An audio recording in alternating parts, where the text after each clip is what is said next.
They RTV app వార్తల్ని క్షణాల్లో చదివే అవకాశం ఉంటుంది. ఒక న్యూస్ పేపర్, ఒక టెలివిజన్ ఛానల్ మీ చేతుల్లో ఎప్పుడూ ఉంటాయి.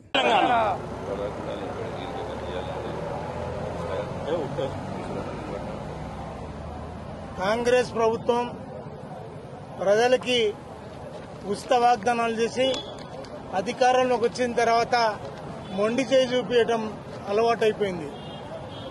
ఈరోజు అలవి కాని హామీలు ఇచ్చి అన్ని ఉచితం చేస్తామని చెప్పి అధికారంలోకి వచ్చిన తర్వాత మొండి చేయి చూపిస్తూ ఈరోజు వాళ్ళ వైఖరిని ప్రదర్శించుకోవడం ఈరోజు హాస్యాస్పదం.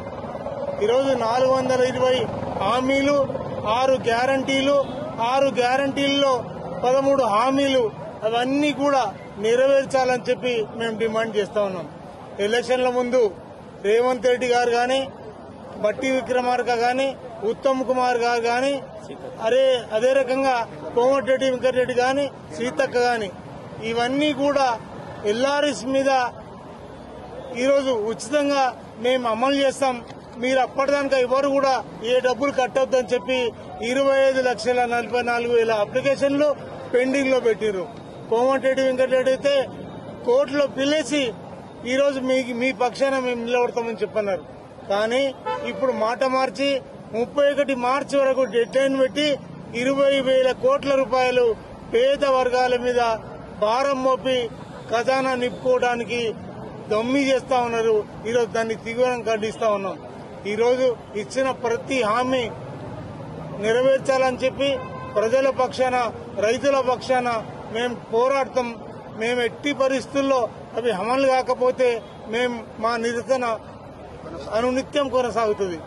ఈరోజు అందరు పెద్దలు చెప్పినట్టుగా రుణమాఫీ కానీ, రైతు బంధు కానీ, ఈరోజు 2,500 రూపాయల గృహలక్ష్మి కానీ, ఈరోజు పెన్షన్లు కానీ ఏవి కూడా సక్రమంగా జరుగుతలేవు.